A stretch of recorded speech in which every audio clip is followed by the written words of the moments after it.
So, morning everybody. Understand that we've got 20 minutes and I'll stick to my 20 minutes sharp. Absolutely no delays on that one. So, I'm Samir. I look after the data business for the marketing side of Bharti Airtel based out of the corporate office. Without further ado, and I think thanks Faisal for giving us a sense of what the parameters for judgment really are, and we try and focus on elements that we believe are sort of consistent with some of the evaluations that we are talking about today. So let's move forward on this one. So really who we are, and I think without sort of spending too much time on it, but I think it's important for the group to take a quick sort of back view mirror on who we really are. So we started out, 95, 96 when licenses got handed out, two circles, Delhi and Himachal, and then from there we slowly started building life into going into other geographies. Somewhere in the middle of 2003, 2004, we became the first sort of largest integrated private telecom operator present across all markets. And really, for the first time started saying that we have a footprint that covers every nook and corner of the country. What we are now saying is that subsequent to that, we launched our services in Sri Lanka and Bangladesh, which were part of the South Asia sort of geography. We also launched our direct-to-home services back then, and I'll give you a quick sense of that. Subsequent to that, we acquired about 70% stake in Warid in Bangladesh, and really the intent was to try and drive foothold across various geographies. All of you would be aware, subsequent to that, we made our entry into Africa, 19 countries there. Happy to say that we are now sort of moving at a very, very rapid pace in Africa there. And for the forum, 3G services got launched January of last year. And then most recently, we acquired an operating license for Rwanda also.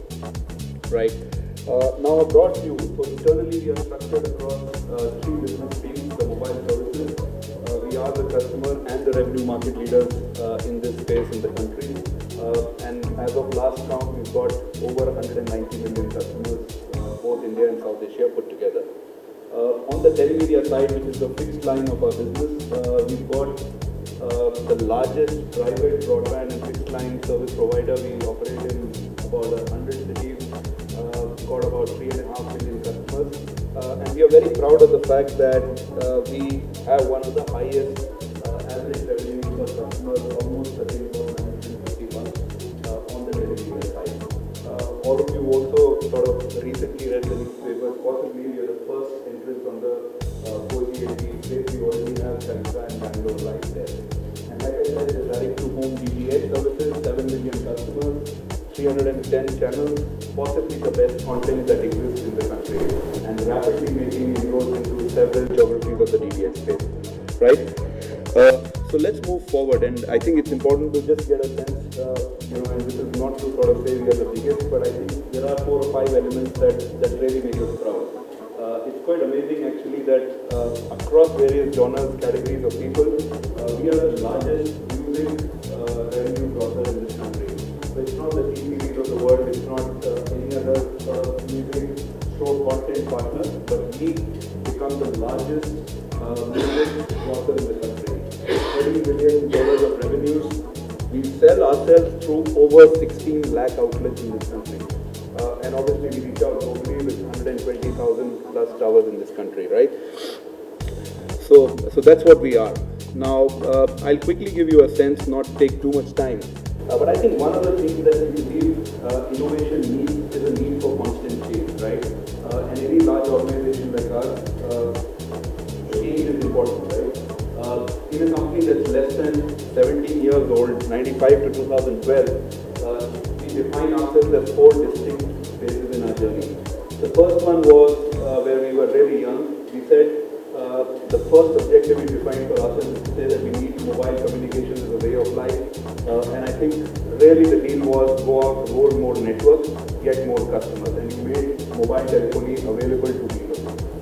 The second phase is when turbo competition happened. Operators tried to sort of get into other geographies.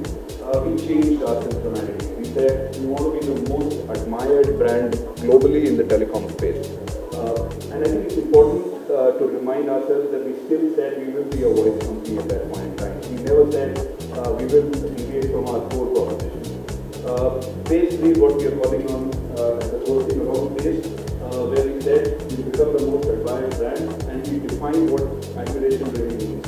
So we said we'll be loved, we'll be targeted by more people, possibly be the more, the more relevant benchmark operation as well. And then finally, I think we all know, the year that we are in a couple of quarters, we're defining it internally as a stage of hyper-competition. Again, as while hyper-competition is happening, we set our objectives as an organization. So we set ourselves a goal by 2015. We said we will be the most loved. The most loved, which means we believe we possibly will be number one on being the most loved. But more importantly, we believe that we are now equipped to enrich life of customers. So we are not saying that we provide basic telephony. We are saying now we offer you propositions that truly enrich your life. The belief being very simple, that the mobile phone is now not a voice instrument only, right? And we are doing a voice to data transformation. And I will talk about specific innovations in this space that we are hoping to bring around. So before we get into what's new, I think this was a simple past model.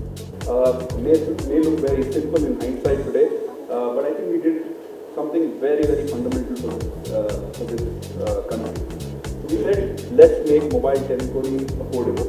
Every time that we made affordability a plan, we found customers responding to what we call as positive elasticity, which meant that every time tariff came down, positive elasticity came down, which means customers use more, talk more, etc.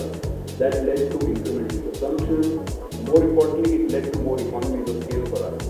And every time we got more economies of scale, we got more profitability that allowed us to go back and actually pass that value back to consumers. And possibly for somebody who's been in Airtel for a long, long while, I think this was a cycle that we did 4 or 5 times over before we did anything else. Right? We call it the minutes factory internally. I think this was one big innovation in this country that happened then. The second innovation, still talking the past, right, was that we were the first organization that took bold calls, right? So we were the first operator possibly in the country, I don't know, possibly the top 5 in the world, that outsourced its entire network management. And you are there from Ericsson, you are aware of this. So we partner with NSN, Ericsson, the entire network management for Airtel is today outsourced. Our IT is completely outsourced by IBM. I think some of these were very, very big ones. On call center and customer service, again, while we manage the customer experience, we manage the quality, our entire call center and customer experience is outsourced today. Our distribution is spread across 16 lakh outlets, and I think it's important to pause a moment to say 16 lakh different individuals who are businessmen in their own right, doing business but offering the same product for Airtel. I think it's a big statement of our desire to partner and as a youth, that social impact. I personally believe 16 lakh outlets, I think their lives changed after they started selling data, right? And then our entire towers and our infrastructure was outsourced to Indus and so on and so forth. So I think this was some big innovative outsourcing that happened in the past. How do we see, and I think, like I said, change is important to us, and I'll spend a minute on this one. So really, there are 5 or 6 big levers that we are talking about, right? So there is the device ecosystem, which means the handsets that all of us use. There's Apple, there's Nokia, and so on and so forth. There is content that's available in the market. It can be consumed in any form. There are services, there are platforms, and then there is network, and then there is where is the data center, etc., etc. Now, what you would have seen in the past is that there were operators who were restricted to 1 or 2 of these areas of expertise. So which is the left side, as I see that, right? We are today internally very, very clear that this sort of boundary that existed is completely breaking away, right? So for example, let's take Google. So today Google has got an aspiration that he wants to have a Google phone. There are already Google phones available. He wants to manage content. He wants to manage services and applications. He also wants to have a platform where other people can do alliances and so on and so forth. And really, in this diminishing boundary, our stated objective is that we will be an operator that enables delivery across these 6 or 7 big lines of business. So the big change that is happening is that we don't call ourselves saying we are a great voice company. I was telling Sanjay Ochi this morning, we are not a voice company anymore, right? We'd like to be seen as somebody who's offering products and services across these 6 or 7 areas of work streams as they exist. Right. And now let's get into some of the specifics of our innovative funnel and the impact that it's going to have on society.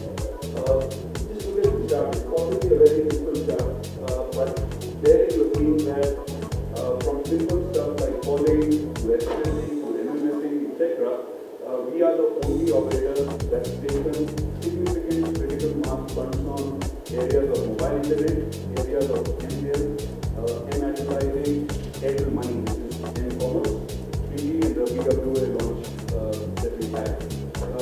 And I think a quick sort of deep review into this, given that time is short.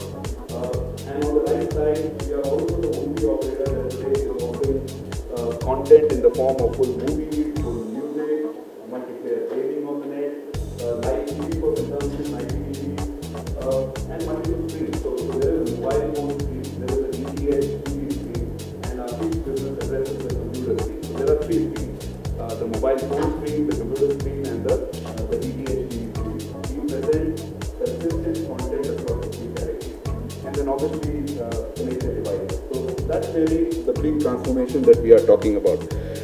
Now, what I've done is that we'll give you a sense of just 3 or 4 of these big ideas given paucity of time, and I'll dive into them straight away. Look at this, right? And pause a moment to just understand our m-commerce strategy. So we are the first operator who RBI has given license to operate a mobile phone banking license on. So we've got a commercial product out in the market. It's called Airtel Money, right? I think the fundamental is very simple. Give or take, and I'm not a financial expert, but my sense is that not more than 100 million people today have a bank account, right? Of a population of 1.2 billion, we're saying 85% people don't have bank accounts. At a mobile phone penetration of 800 million, we're saying if this device can't become a bank account, nobody else can, right? And we've now therefore got power in the hand of the rural customer, where we are opening transactions on mobile phones for them to send money back to their relatives, to their family members. We've got a tie-up going with Axis Bank now, which allows the customer to basically do anything that you would do on a bank transaction standing at an Axis Bank branch through his mobile phone. So obviously we're handling it in 2 parts. We've already launched the semi-closed wallet about a year back. Significantly faster to that one. And now we're getting into the bank wallet tie-up with Axis Bank. I'll just take a 30-second view of some people I met in Bihar. So these are these taxi drivers, in Bombay, who drive taxis in Bombay. I'm sure there are lots of them in Delhi as well. And I was in Bihar and I met this family who said that every month on the 1st, my son from Bombay sends me 4,000 bucks on my mobile phone, right? And they said he still used to send us 4,000 bucks. He's been doing that for 5 years. The only difference is that the original 4,000 I can get only 1,000. Because every time I went to somebody to get that money, the postman said, show me your documents. Every time I showed those documents, he said, these are not the right documents. I'm going to give 2,000 back. You get only 2,000. Right? And he kept duration. So we believe in our estimate is that 60% of money transactions in the sector gets sucked out of it. Today we send 4,000, we receive 4,000. Right? That's the reality. And you can see that it's going to dramatically alter life. Right? Let me just give you one data point on this one. There is an existing critical mass example of an operator called Safaricom in Kenya. For those of us who are aware of it, 13% of Kenya's GDP flows through a similar product. If I were to do 1.3% of India's GDP through this product, I think I leave it to the jury to say what impact it can possibly have. Okay, so we call it Airtel Money, and we say that baat sirf paison ki nahi hai. So I think there is a big emotional connect with the consumer that we are building through this product, right? So there are 2 sorts of accounts. I'll sort of remain away from the details, but for the group who wants to get into details on the sidelines, we'll possibly give you those details. So there are two kinds of account: express account, power account, and so on, right? Let's talk about another innovation, right? So most of you think that Airtel is the largest, it's got so many outlets, it's got so many customers, etc.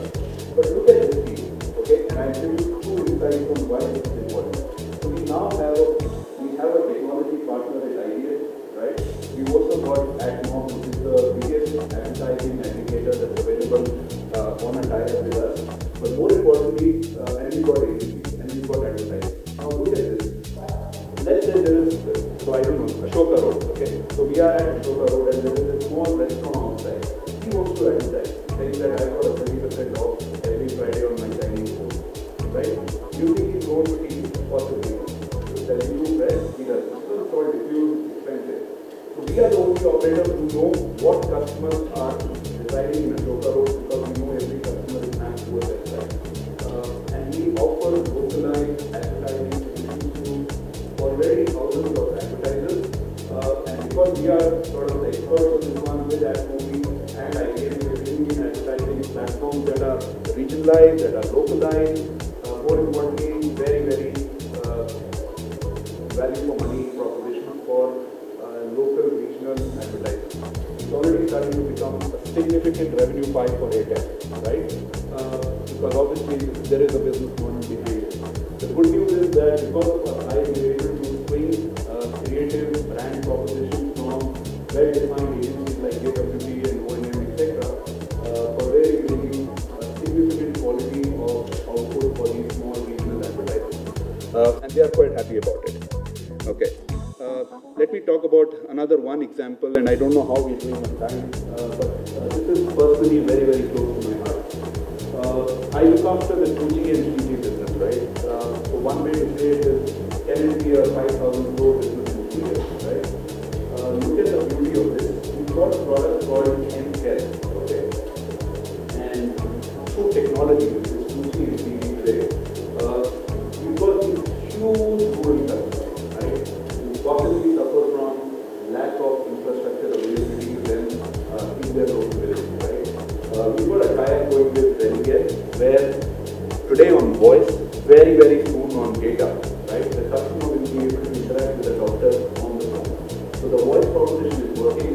We've got a call center sitting out somewhere here in Delhi, which has actually got, let's say, 200 doctors who are available 24/7 to really consult on the phone. So any rural customer, let's say, who goes to any doctor anywhere would possibly pay $100, right, or $50 to really get that consult. And you don't know whether it's the right doctor, whether he's truly a doctor in the first place, by the way, right? So what we are saying is that the customer can actually dial into a predefined number, okay? He obviously navigates through a simple menu which says, what's your problem? Is it fever? Is it cold? Is it whatever? And then finally gets put through to an expert who actually advises him on the phone and says, why don't you do this? Why don't you take this medicine? All that is possible is $30, right? It's significantly lower than what you pay to actually go to your doctor. Now that's voice, right? Imagine now converting it into a 3D scenario where you're saying, actually I can diagnose your problem by actually being on a video call, right? We are already working on that stage. My sense is that it will become live sooner than most other people in the world, right? So we do live doctor consultations, we do health services, right? So when I recommend a medicine to you, there's also an SMS that gets pushed out to you to say every morning at 7, please don't forget to take this medicine. So let's say it's protein. At 7 a.m. in the morning, you get a message that says, please take your medicine. Okay? You do Mediphone, you do remote patient monitoring, and so on and so forth, right? Think about what impact this can have. It's already having a big impact on the voice side. I believe with evolving technology, it will start having a big impact even more, so as we go along, right? That's the third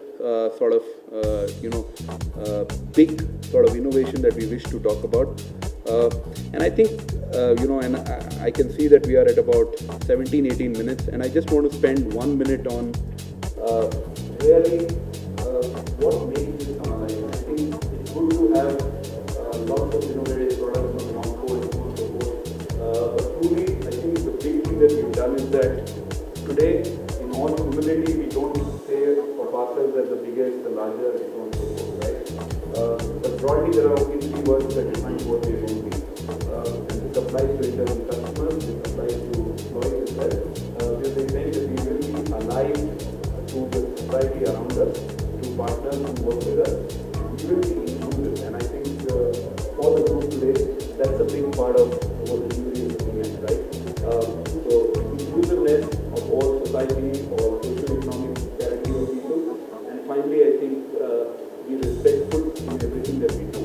Now, these are not big buzzwords, but truly these are three big organizational HR values that have got cascaded in such a large organization. The three big pillars on which we want to run our business as we go forward. So that's what I wanted to talk about. Thank you.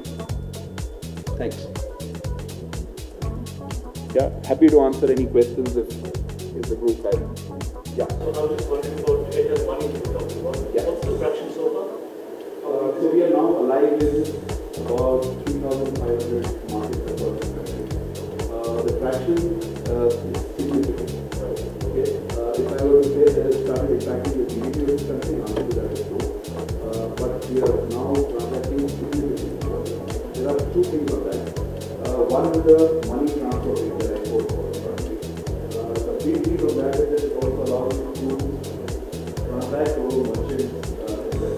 So let me make an analogy with credit card. I think this country, and I'm sure some of us are from the financial sector, but I think India has less than 20 million credit cards today. Right?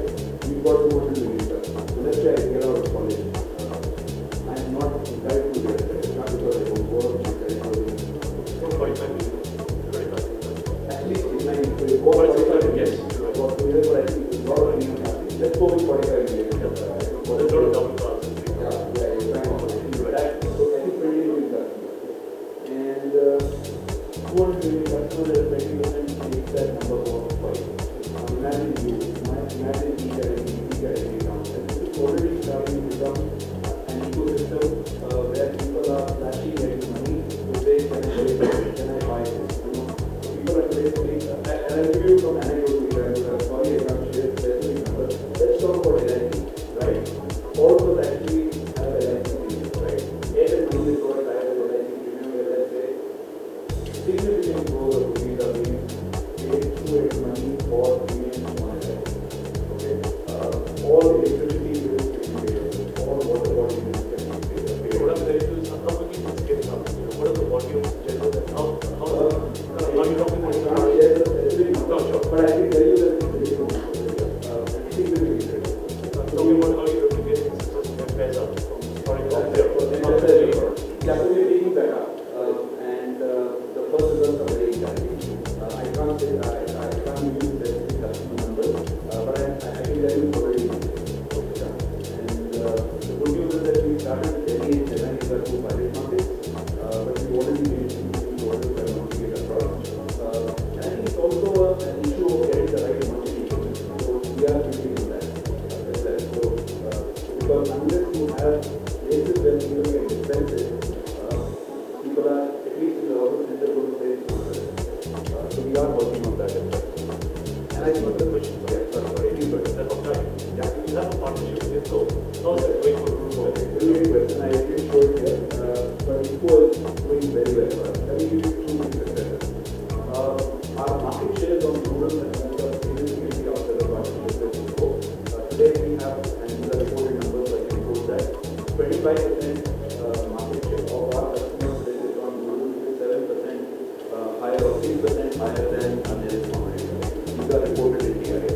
The big news is not the customer base that we've got. The big news on that is that we've got something called an agriculture service, which is really, really unique. So what we do is that for everybody who buys a rural cell with us, IFCO provides us content for 5 times a day. Every farmer in the rural land gets interest-based content that's important. So let's say I'm a farmer in Bihar and I do puzzle of whatever, or I'm a fisherman in Kerala, right? So we push out rates of fish that you can buy 2.5 times a day. So what these guys are doing is that they go fishing in the east, they come back and land in an area where they can get better prices. That is the content that is very, very unique about them. In fact, what we are doing now is that we are saying, why should a rural thing only get that? So can you just take that content and actually monetize it outside of the IFCO diet that we use? So IFCO is very sort of keen to do it as well. And it's doing very well for us. We believe that growth will continue on customer addition moving forward. So if you look at penetration, Delhi is already 100%, so Bombay is Chennai is also. So our growth will continue. You mentioned about three focus areas, and advertising example. I give 3 examples. There are loads of them. Are you focusing also on education for is that you define education as the top 5 priority for us. But right now we said we can only fight what we can sort of make the job. These three, amongst the 5 are top 3, and education follows very, very good. We believe it's a big space, but it's very easy for us. We haven't started much into it. The first step, very basic step is what it is. But there is, the good news is that there are people dedicated to it now. So my view is that it will be good. We are now posting content, the module, how does it work, etc. So those partnerships are Just another thing on this article network devices from there. You start showing your Google and Reliance you guys are doing right away. I'll be very honest on that. One thing is we are realizing that we haven't kept pace on the device side at all, right? And the device ecosystem is changing dramatically. So let me give you some numbers. So about 2 years back, India was selling less than 2 million smartphones a year. I believe that the number is now accordingly. So I believe that there are 10 million devices that are getting pushed out every year now. So I think that it can't be. So we're working on one-to-one partnership with government. For example, we are the only one that bring Apple to So thank you so much. There was one last Yes, question. sorry, one last question.